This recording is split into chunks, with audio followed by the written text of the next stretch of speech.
Salve, gente boa do meu Brasil! Estamos chegando e trago notícias do front. Pois é, tem novidade pra gente comentar aí, e um montão, tá? E eu chego aqui para trazer essas notícias assim, mastigadinhas para você entender, porque você sabe, né? Eu sou o Ricardo Mello, explicador-geral da República, e estou aqui para traduzir o politiquês, o juridiquês, o economês, para o bom e velho português. Não sou assim fluente, não, mas eu entendo bem. E aí trago aqui esse entendimento para você. E vou falar sobre aquela bendita história do Pix, que não termina nunca. Pois é. A fake news continua rodando, e aí saiu mais um esclarecimento, vou explicar essa história aí. É importante, principalmente para você aí, que é comerciante, que parou de vender no Pix, que está com medo. Assiste esse vídeo aí que você vai entender, tá? Fica calmo, antes de mais nada. Respira, se acomoda aí e assiste. Também tem notícia para você que paga imposto de renda. Você ganha pouco, não é você ganha muito não. Para você ganhar pouco, tá ali pertinho da beira da isenção, mas ainda tá pagando, pode ser que esse ano você nem pague, tá? Vou te contar também que tem novidade à vista aí. Também tem mais um índice econômico, você sabe que eu sempre vivo mostrando o índice econômico aqui, como é que foram as vendas no supermercado, as vendas na Black Friday, as vendas de Natal, as vendas no shopping center, as vendas de carro, e hoje eu trago mais um índice econômico, tá bombando, e é um setor que os bolsonaristas odeiam, eles estão pé da vida com isso. Pois é, também vou te contar que o Lula mudou a comunicação, tá? Virou do avesso lá, mandou embora o Paulo Pimenta, deputado federal, que vai voltar para a Câmara, e agora quem é o ministro da Secretaria de Comunicação é o Sidônio Palmeira. Ele é o publicitário que fez a campanha do Lula em 2022. Assumiu hoje, tomou posse, já está fazendo mudanças aí na comunicação do governo. Vamos falar sobre isso. Tem muita gente que acha isso importante, tá? Também tenho recebido muitos comentários, muitos pedidos para falar sobre a história do sigilo de 100 anos do Lula. Porque o Lula prometeu que ia acabar, não acabou nada, e aí está metendo sigilo de 100 anos para cima e para baixo. Que história é essa? Então, fui atrás de entender para explicar para você. Vem comigo que eu te explico. E também vou te contar que a Michelle Bolsonaro entrou aí no radar do Bolsonaro para ser candidata em 2026. E não é o Senado não, tá? Estavam falando do Senado, mas não. Michelle Bolsonaro ali, na disputa principal desse Brasil. Pois é, vou te contar com quem, né? Porque já tem até o parceiro de chapa dela. Vem comigo que eu te conto tudo isso. E já te peço, super importante isso. Senta o dedo no like, se inscreve no canal, ativa o sininho, engaja com esse conteúdo. É o mais importante que você pode fazer para me ajudar. Também te peço para entrar no grupo de WhatsApp. Lá o conteúdo chega primeiro e o link está aqui na descrição, tá? E também te convido a conhecer o nosso canal de cortes que eu acabei de abrir e preciso que você vá para lá, se inscreva também. Preciso de 1.000 inscritos e 4.000 horas assistidas. A ideia é oferecer um outro tipo de conteúdo lá, um tipo de conteúdo que já tem aqui no canal, mas que nós vamos separar aos pouquinhos para você acompanhar discussões do Congresso Nacional e outros conteúdos bacanas nesse canal de cortes. Segue lá o Cortes do Explicador. Se puder e se quiser, participa do financiamento coletivo, que é o que mantém esse canal no ar. Você pode ser membro do canal ou pode usar essa chave Pix aqui. A maioria usa dessa forma aqui. Mas importantíssimo, se não puder, deixa o like, um comentário inteligente, engrandece o debate, se inscreve. E vamos nessa que eu te conto tudo. Seguinte, Pix continua gratuito e sem qualquer mudança para clientes, diz Febraban. A Federação Brasileira dos Bancos emitiu um comunicado hoje dizendo, gente, pelo amor de Deus, para de acreditar nessa história que vai ter taxação do Pix. Não vai ter.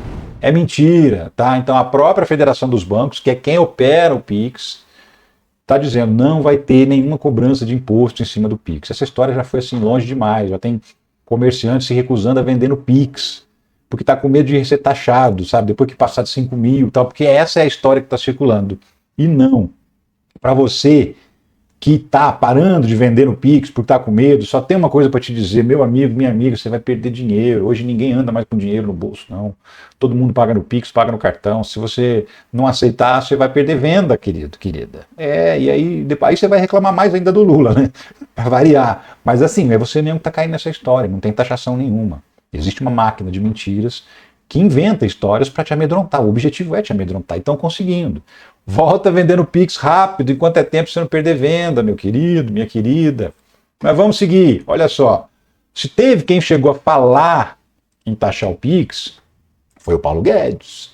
Lembra do Paulo Guedes, do Bolsonaro? Então, olha lá. Paulo Guedes, depois das eleições vamos falar sobre novo imposto. Isso aí, notícia de 2020. E aí ele estava falando, depois da eleição de 2022, quer dizer, primeiro garante a reeleição, depois vamos conversar sobre esse negócio de taxar o Pix. Está lá, a intenção é taxar apenas quem usa meio de transações digitais, o Pix. Então assim, o Paulo Guedes, sim, o Bolsonaro queria taxar o Pix, mas aí acabou desistindo porque viu que ia ficar difícil passar um negócio desse, né? Pix poderá ter cobrança de imposto, reconhece a equipe econômica. Lá, notícia de 2020 aqui, 2020. Tá? Olha lá quem é o sujeito que aparece na foto. Paulo Guedes, né? O secretário da Receita, da época, que falou, olha, sim, estão pensando em taxar o Pix. Né?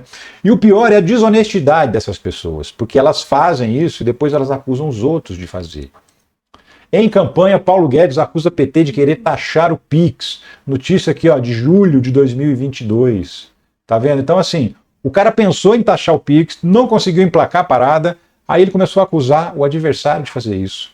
Então, assim, mais uma vez, a máquina de mentiras agindo, enganando você, você não precisa cair nessa. Não caia nessa. Meu querido amigo e amiga que está acreditando que vão taxar seu Pix. Não vão taxar seu Pix. Não vão cobrar imposto de renda de você que paga o Pix. Aliás, por falar em imposto de renda, tem novidade também no imposto de renda. Sim, porque saiu aquela notícia do imposto de renda que ia ser reajustado para 5 mil em 2026, e aí está todo mundo pensando, bom, 2025 então, não vai ter reajuste da tabela, né? Todo mundo vai pagar. Mas aí o salário mínimo aumentou. E aumentou para R$ 1.518. Né? E aí o que acontece? Hoje, quem ganha 2 salários mínimos não paga imposto de renda.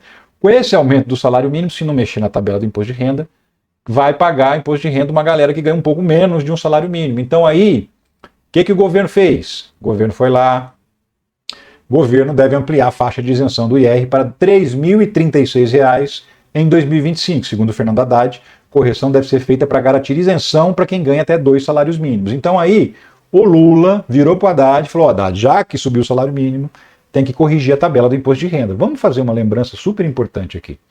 Durante todos os anos do governo Lula 1 e 2 e todos os anos do governo Dilma, a tabela do imposto de renda foi corrigida. E aí ela parou, do nada, de ser corrigida. Quando? No governo Temer e no governo do Bolsonaro. E só voltou a ser corrigida agora, no governo Lula de novo. Foi corrigido em 2023, foi corrigido em 2024 e agora vai ser corrigida mais uma vez para 2 salários mínimos. Lembrando que permanece a promessa de R$ 5 mil de isenção para 2026. Foi exatamente isso que foi apresentado pelo Haddad naquele pronunciamento que ele fez na televisão, em que ele falou da isenção de imposto de renda para quem ganha até 5 mil e falou que essa medida só entrava em vigor em 2026. E ela agora está protocolada como um projeto de lei, o Congresso tem que debruçar em cima e votar esse negócio. Então, assim, cobre o seu deputado, seu senador, para votar a correção da tabela do imposto de renda, porque toda vez que vai corrigir a tabela do imposto de renda, é obrigatório ter aprovação do Congresso Nacional. Não se trata, o governo simplesmente foi lá e mudou, não tem como. Tem que ter aprovação do Congresso. Então, não adianta o Lula querer, o Haddad querer, se o Congresso não quiser. Pressione o seu parlamentar. Isso é muito importante na nossa democracia, que você esteja atento, você votou, continua acompanhando o que o seu político está fazendo. Mas acompanhando mesmo, tá? Não é acompanhando pelo grupo de zap, não, porque no grupo de zap só chega bobagem, só chega mentirada, e você fica caindo nessa, parando de vender no Pix. Então faz favor, hein? Enfim, vamos dar sequência na história aí. Seguinte, tem notícia a mais também, eu estava falando que tem índice econômico bom para a raiva dos bolsonaristas, né? Qual é? Cinemas encerraram 2024 com caixa mais aquecido do que no ano anterior. Então o cinema brasileiro, as salas de cinema, a indústria cinematográfica como um todo, inclusive quem faz o filme, todo mundo ganhou mais dinheiro em 2024. Eu já falei de carro, já falei de um monte de setor aqui, tá todo mundo ganhando mais, agora cinema também. Notícia do coluna do Lauro Jardim. As vendas de ingressos nos cinemas brasileiros foram 75% maiores em dezembro de 2024 do que no mesmo mês de 2023. 75%, quase dobrou a venda de ingressos nos cinemas. Em novembro, a curva já era crescente, 55% acima de 2023. Então, cinema nacional bombando, as salas de cinema também bombando. Lembrando que o cinema nacional, né, os filmes que a gente produz, mas as salas de cinema elas exibem filmes americanos, filmes de quanto é lugar. Então, assim, tem mais dinheiro para o cinema brasileiro, porque os filmes brasileiros faturaram alto, e tem mais dinheiro para salas de cinema, porque o povão está com grana para ir no cinema e não está perdendo a oportunidade, né? E aí, olha só, Ainda Estou Aqui se torna o filme brasileiro com a maior arrecadação do ano. Notícia do site Exibidor, que é especializado aí na área de venda de ingressos de cinema e tal. E olha que o Alto da Compadecida se aproxima de 3 milhões de espectadores com 3 semanas em cartaz. Filmes bombando, cinemas lotados e filme de esquerdista. Os bolsonaristas, eu falei disso num vídeo anterior, os bolsonaristas propuseram fazer um boicote contra esses filmes, né? Por quê? Porque era filme de esquerdista, sabe? O Alto da Compadecida tem o Matheus Nastergalli, que é o João Grilo, ele teria ficado aliviado, segundo os bolsonaristas, ficar aliviado com a derrota do Bolsonaro.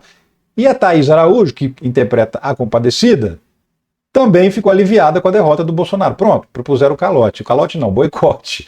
O boicote. E aí, qual que é o resultado desse boicote? 3 milhões de espectadores no cinema. Ah, vamos boicotar, ainda estou aqui. Qual que é o resultado? 3 milhões de espectadores no cinema. Enfim, é isso que está acontecendo com mais esse índice econômico. Então, a área cultural também está faturando alto, isso é importante porque isso é emprego para mais gente, é renda para mais gente, gente que sustenta a sua família, fazendo arte, fazendo exibição cinematográfica, fazendo teatro, fazendo, enfim, fazendo arte, fazendo cultura, né? E as pessoas estão conseguindo viver disso. Mais gente está vivendo disso no Brasil, ou as pessoas que vivem disso estão vivendo um pouco melhor, o que também é uma coisa muito boa. Vamos seguir, tem notícia. Sidônio assume Secom, critica Meta e diz que o povo não vê ações do governo. Lula deu aquela virada, aquela guinada, 180 graus na Secom, na Secretaria de Comunicação. Demitiu Paulo Pimenta, contratou o Sidônio. Sidônio Palmeira é um publicitário baiano e ele foi o publicitário que cuidou da campanha do Lula em 2022, a campanha que o Lula venceu o Bolsonaro. E agora ele assume a comunicação do governo com o objetivo de dar lá uma mudada, né, de dar uma guinada no jeito do governo de se comunicar, porque a grande queixa das pessoas é justamente que o povo não tem a percepção do governo que tem. O governo não consegue transmitir para o povão as coisas que está fazendo. Então, assim, ele é engolido por uma máquina de fake news, uma máquina gigantesca de fake news, e quando eu digo engolido, é engolido mesmo. Por quê? Porque os assuntos do governo nunca viralizam e as mentiras contra o governo sempre viralizam. Então esse é o grande desafio do Sidônio na frente da Secom. Por quê? Porque a comunicação não é mais como era antes, Sidônio. Exatamente. Mudou a forma e mudou até o jeito de falar. Então, o governo precisa estar atento a isso. Por quê? Porque essa máquina de fake news ela é rápida e ela sempre vai estar à frente. Sempre. Porque quem inventa sai na frente. E aí, quando se inventa uma mentira, não tem como prever qual é a mentira para você tomar uma medida antes. Você só vai agir depois que a mentira já começa a rodar. O que precisa é ter agilidade na identificação dessa mentira que está rodando nas redes e mais rapidez ainda para responder, para esclarecer. É a única chance que a gente tem. Então, não é difícil monitorar as redes sociais para entender quais são as fake news que estão circulando. Não é difícil. E o governo tem ferramentas para isso. Então é preciso usar essas ferramentas e ter respostas rápidas, respostas simples, sem linguajar difícil, porque a gente está falando agora cada vez mais direto para o povão. Cada vez mais tem menos intermediação entre o especialista, entre o ministro, entre o Lula, entre as pessoas que trabalham no governo e o povão. Antigamente tinha um jornalista no meio que traduzia, bem ou mal traduzia essa comunicação. Agora cada vez mais essa comunicação é direta. Então, ministro, pessoal que dá entrevista no governo tem que estar atento porque até a linguagem mudou, a maneira de se comunicar mudou e as pessoas têm que adotar uma forma mais simples de se comunicar. Se eu pudesse dar uma dica para o Sidônio, eu daria essa: monitore as redes sociais e responda rápido. Porque a gente sua aqui nas redes, a gente passa apertado para conseguir responder essas fake news que são, assim, a gente meio que enxuga gelo, porque é um oceano de fake news. A gente escolhe algumas, tenta escolher as principais, aquelas que realmente estão assustando mais pessoas, para vir aqui responder. A gente está falando agora mesmo da história do Pix. Mas é preciso ter mais agilidade, porque fake news é um troço que choca, é um troço que escandaliza, que deixa as pessoas indignadas. Então é por isso que ela se espalha rapidamente. E é por isso que ela precisa ser quebrada rapidamente, antes que ela se espalhe. Então não dá. Não dá tempo de várias situações que envolveram o governo, que geraram fake news. O governo ficou uma semana sem responder nada, ninguém falava nada. Então, assim, o governo precisa mudar esse modelo. Principalmente agilidade para responder essas demandas, ok? Essa é a minha dica para o Sidônio, quem sou eu, né? Mas enfim, vamos lá, vamos seguir acompanhando para ver o que vai mudar na comunicação do governo. É muito importante que o governo saiba se comunicar para que as pessoas saibam o que ele está fazendo, porque senão a gente vai realmente ser dominados, ser controlados pela máquina de fake news, por uma máquina profissionalizada de mentira. Gente que ganha salário, que ganha muito dinheiro produzindo em larga escala mentiras para serem publicadas na internet. E gente que também ganha, além de dinheiro, muito poder fazendo isso. E a gente vai virar refém dessas pessoas. Então, Sidônio, boa sorte. Espero que você tenha sucesso na sua missão. E ó, tem mais, hein? O Sidônio chamou o marqueteiro do João Campos para conversar, já veio. O João Campos é o prefeito do Recife, foi eleito com 78% dos votos. Né? E assim, o João Campos é meio que um fenômeno das redes sociais, um dos poucos fenômenos políticos das redes sociais de esquerda. João Campos, prefeito de Recife, é um cara jovem, né, e tem 2.800.000 seguidores só no Instagram. Então, assim, é um cara que meio que aprendeu a usar as redes e o governo, por meio dessa iniciativa aí do Sidônio de chamar o marqueteiro João Campos, está tentando ver se aprende um pouquinho sobre como que o prefeito do Recife está fazendo para ter popularidade, para estar conversando com o povo todos os dias e manter a popularidade, manter uma boa comunicação, né? Não pegar nele fake news, por quê? Porque ele age rápido, ele responde rapidamente e com isso ele vai conseguindo vencer os desafios. Então já é um bom caminho aí o Sidônio que eu vi, independentemente do que se pensa, do que você pensa a respeito do João Campos como político, essa análise aqui, essa opinião, inclusive, é baseada na questão da comunicação, na forma como ele se comunica. E nós temos sim que aprender com ele. Vamos nessa, tem mais notícia. Após críticas a Bolsonaro, Lula eleva gastos no cartão corporativo e mantém sigilos de 100 anos no patamar do antecessor. Então, duas informações aqui. Lula eleva gastos no cartão corporativo e mantém sigilo no mesmo patamar que o Bolsonaro metia sigilo em tudo. Aí eu falei, não, vamos ler essa matéria para entender até se é um título adequado, sabe? Porque, enfim, vamos ver onde é que está a notícia aqui. Mesmo após uma série de críticas na campanha de 2022, o presidente Luiz Inácio Lula da Silva aumentou os gastos ocultos no cartão corporativo nos 2 primeiros anos de mandato e manteve a imposição de sigilo de 100 anos a dados do governo no mesmo patamar da gestão Jair Bolsonaro. A administração petista justifica que manter as despesas presidenciais confidenciais é questão de segurança, argumento idêntico ao usado pelo governo anterior. Do outro lado, afirma trabalhar em uma nova legislação para acabar com o segredo por tanto tempo. Essa parte aí me interessou. Vamos lá. Então é o seguinte, o Lula e companhia argumentam que manter algumas despesas do cartão corporativo em sigilo é importante para a segurança pessoal do presidente, das pessoas envolvidas, tá? De quem seja a pessoa que é portadora do cartão, que tem vários. E aí, faz sentido esse argumento? Então, faz, né, gente? Tanto é que a matéria diz, o governo anterior, que é completamente oposto ao governo Lula, também disse isso aí, interfere na segurança do presidente. Por quê? Porque se você divulgar os gastos do cartão corporativo, você vai divulgar, por exemplo, hábitos de consumo do presidente, da primeira-dama, dos parentes, dos seguranças, das pessoas que trabalham diretamente com ele. Então você vai saber até em que padaria o segurança do Lula gosta de tomar um café. E para você pegar um sujeito desse, alguém que um dia desse teve divulgado um plano de assassinato, na verdade 2, né, que eu falei sobre isso inclusive num vídeo recente. 2 planos de assassinato, óbvio que esse tipo de informação ela oferece risco à segurança. Agora, ela tem que ser eternamente escondida? Não. As informações do cartão corporativo não têm sigilo de 100 anos. As informações do cartão corporativo do presidente têm sigilo até o fim do mandato. Isso está na lei de acesso à informação. Terminou o mandato, a informação se torna pública. Por quê? Porque ele não está mais circulando, ele não está mais passando por aqueles lugares onde ele gasta o dinheiro, então não tem mais esse risco à sua segurança pessoal. Então, acabando o governo Lula agora, em 2026, ou ele sendo reeleito em 2030, o sigilo é aberto.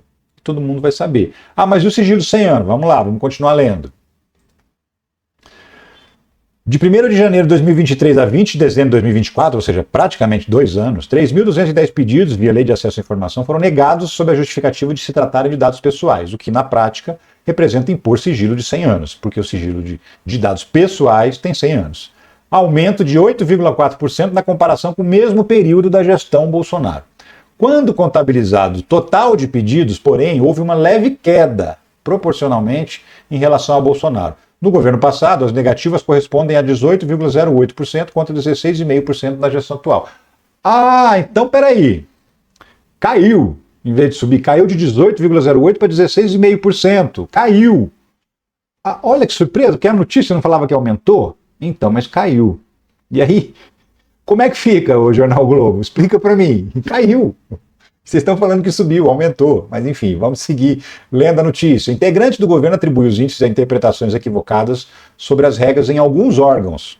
Citam, como exemplo, o Instituto Nacional de Estudos e Pesquisas Educacionais Anísio Teixeira, o INEP, que teve uma alta exponencial de negativas relacionadas ao Enem. 21% do total de casos da atual gestão, do total de negativas de informação se referem ao Enem. Por quê? Porque tem gente que simplesmente pede o relatório de desempenho do aluno no Enem. Um pai, um parente, sei lá, um empregador, E aí, o Enem não informa por quê? Porque tem dados pessoais, tanto do estudante que fez a prova, quanto dados pessoais das pessoas que fazem a avaliação dessa prova. Ah, não fiquei satisfeito com a nota, quero me vingar do professor. Como é que eu faço? Pede lá os dados para o Enem. Então é óbvio que esses dados vão ser negados. Então, assim, a maior parte das negativas de fornecer informação, né, você viu, 1 em cada 5 é do Enem. Então, se a gente descontar o Enem, caiu mais ainda. Não é isso, Jornal Globo? Você está sabendo fazer conta junto comigo? Então vamos lá, segue. Houve um aumento no número de requisições de boletins de desempenho do exame, que contém dados sensíveis e pessoais. O órgão acrescentou que desde setembro do ano passado passou a disponibilizar as informações em seu site para cada participante. Então agora não precisa mais pedir para o Enem, via Lei de Acesso à Informação, o seu próprio relatório de desempenho. Você que é o aluno, está lá com o documento na mão e tal, você pode entrar no site do Enem e pegar lá o seu relatório de desempenho. Agora é permitido. Então, inclusive, há uma expectativa que vai diminuir o número de processos. Porque se agora esse dado está sendo fornecido direto, não vai ter tanto processo, tanto pedido sendo negado, né? Entre os documentos colocados em segredo estão a lista de visitantes da primeira-dama Rosângela da Silva Janja. O Planalto sustenta que, por não ter cargo público, ela não está sujeita aos critérios da LAI, que é a Lei de Acesso à Informação. Especialistas contestam a justificativa, uma vez que ela tem atribuições públicas. Sim, é verdade. Eu também acho que ela tem atribuições públicas, então as coisas que ela faz, de uma maneira geral, estão sim sujeitas às regras da Lei de Acesso à Informação. Mas também acredito que quem visita a Janja é uma informação sigilosa, a não ser... Isso é importante, a não ser que haja uma investigação em andamento suspeitando de alguma coisa relacionada a alguém que visitou a Janja. Aí um juiz pode até mandar quebrar esse sigilo. Agora, as próprias pessoas que visitam a primeira-dama correm o risco, se a informação de que elas estiveram lá for divulgada. Então, não só os hábitos, quem são os amigos. De novo, quer pegar alguém que é próximo da primeira-dama, é só ir lá e pegar alguém que visita ela bastante. Certamente vai afetá-la. Então, assim, a gente está falando de pessoas que até um dia deste tinha um plano de assassinato. Não podemos esquecer disso, né? A gestão petista também impôs sigilo à declaração de conflito de interesse do ministro de Minas e Energia, Alexandre Silveira. Errado, não tinha. Porque se tem conflito de interesse para o cara ser ministro, a gente tem que saber por que ele está lá no ministério. Está errado, não pode. E a lista dos militares do batalhão de guarda presidencial que estavam trabalhando no dia do ataque golpista na Praça dos Três Poderes em 8 de janeiro. Mesma coisa, óbvio que tem que deixar em sigilo o nome desses caras, porque você já imaginou o risco de vida que eles correm, era eles que estavam dentro do palácio.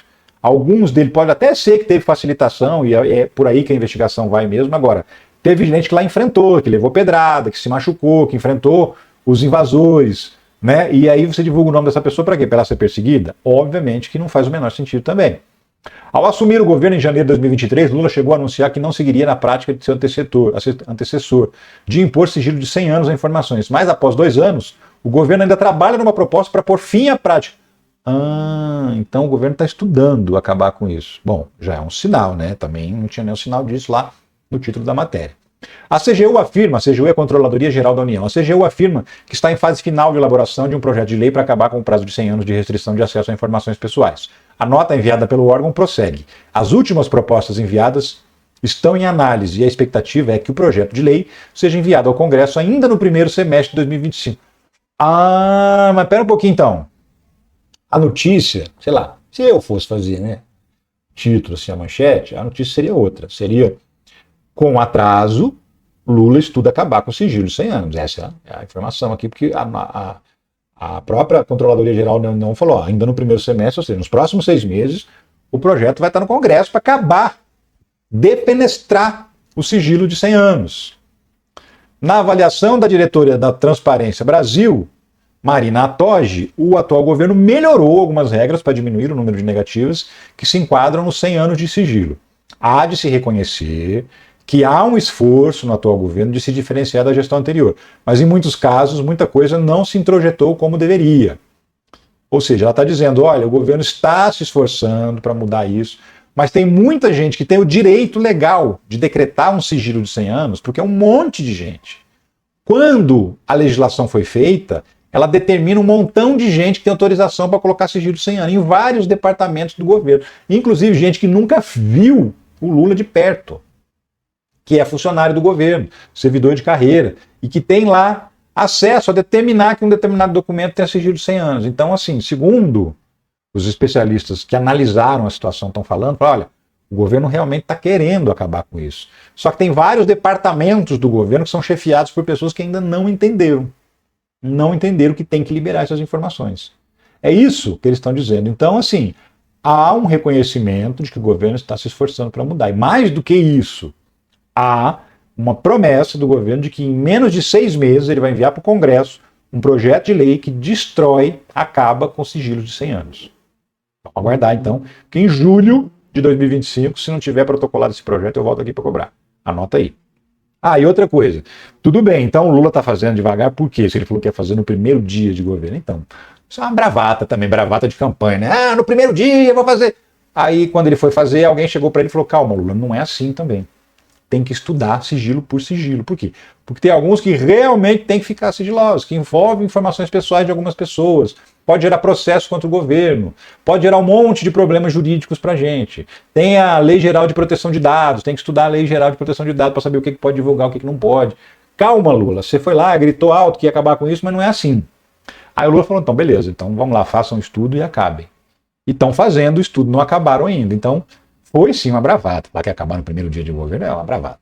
A real é essa. Mas não existe nenhum indicativo de que o governo Lula vai terminar e esse sigilo de 100 anos vai existir ainda. Pelo contrário. Os indicativos é que provavelmente ainda esse ano essa história acabe de uma vez por todas. E por que o Lula vai lá e decreta sigilo de 100 anos em algumas coisas? Porque justamente porque está se fazendo uma nova lei, aquelas informações que são classificadas como sigilosas, porque podem expor a vida pessoal de algum ser humano, não necessariamente o presidente, não necessariamente as pessoas próximas a ele, muitas vezes esse sigilo de dados está relacionado a uma pessoa da segurança, a um servidor público que atua na presidência da República, ou em outras áreas do governo, não é gente voltada, vinculada a partido político, nem a governo, nem esquerda, nem direita, servidor de carreira. Essas pessoas também correm risco se algumas informações financeiras foram divulgadas antes de acabar o mandato. Mas quando acabar, elas vão ser divulgadas, porque é assim que funciona, está na regra. Tá bom? Vamos seguir para a última notícia, que é o seguinte: Bolsonaro, a portas fechadas, Bolsonaro admite Michele em chapa presidencial, mas num único cenário, numa única condição. Pois é, porque é o seguinte, vou te explicar essa história também. Bolsonaro pretende ser candidato, já falou isso inúmeras vezes. Ele não pode ser, porque está inelegível, vai continuar inelegível, mas em 2018 o Lula estava inelegível, foi lá no TSE e registrou a candidatura a presidente. Aí levou um tempo o TSE fazer a resposta e dizer, não, sua candidatura não pode, e nesse tempo ele ficou ali fazendo campanha. Não ele, né, que estava preso, mas outras pessoas fizeram campanha em nome do Lula. E aí depois ele teve que abandonar, o Haddad assumiu e foi o candidato a presidente pelo PT. Bolsonaro não tem nem criatividade, está fazendo tudo igualzinho. Igualzinho. E aí, assim, o grande plano dele é, se ele não estiver preso, o que é bem pouco provável, mas se ele não estiver preso em 2026, ele tentaria se lançar candidato com Eduardo Bolsonaro vice. E aí, como o TSE vai negar a candidatura dele, sobe o Eduardo e vai ser o candidato a presidente. Esse era o plano A do Bolsonaro. Isso ele não estando preso. Se ele estiver em cana, que é o mais provável, aí existe uma outra possibilidade, que é a possibilidade que está sendo mencionada nessa coluna da Bela Megali que eu acabei de te mostrar. O Bolsonaro lançaria, então, o Tarcísio de Freitas, governador de São Paulo, candidato a presidente, com a Michele Bolsonaro, candidata a vice. Aí ele amarra o Tarcísio na família Bolsonaro, para não deixar o Tarcísio escapar, e usa a popularidade da Michele, que também está sendo sondada em várias pesquisas aí, cada pesquisa de presidente, estão botando o nome da Michele justamente para ver como é que ela está. E não está ruim não, a verdade é, está dentro ali dos padrões do bolsonarismo. Não ganha do Lula, mas dentro dos padrões do bolsonarismo ela tem lá uma votação razoável. Então, assim, Bolsonaro agora está admitindo a hipótese de lançar Michele Bolsonaro candidata a vice-presidente. O Tarcísio de Freitas na cabeça de chapa. E aí, nesse caso, Eduardo Bolsonaro dança, não vai participar da festinha, seria candidato a senador pelo estado de São Paulo, porque também o Bolsonaro tem um plano que é encher o Senado de bolsonarista, porque o sonho dele é ter mais de 54 senadores bolsonaristas. Esse é o número mínimo de votos para decretar o impeachment de um ministro do Supremo Tribunal Federal. Então, o grande sonho do Bolsonaro é eleger 54 senadores bolsonaristas, não importa de que partido, para ele tirar o Xandão de lá. Ele acha que conseguiria tirar o Xandão se ele tivesse 54 senadores. Se esquece de que mesmo o impeachment de um ministro do Supremo Tribunal Federal passa pelo Supremo Tribunal Federal. Não fica só no impeachment votado pelos senadores. Então, acho que nem com 54 senadores o Bolsonaro conseguiria derrubar, tirar o Xandão do caminho dele. E o mais provável eu não tenho dúvida disso, é que Bolsonaro esteja em cana em 2026. Então, se essa matéria da Bela Megali estiver correta, Michele Bolsonaro será candidata a vice de Tarcísio. Por quê? Porque Bolsonaro vai estar em cana. É isso. Fico por aqui, mas eu volto a qualquer momento. Outras notícias da política brasileira e internacional. Um abraço para você. Tchau!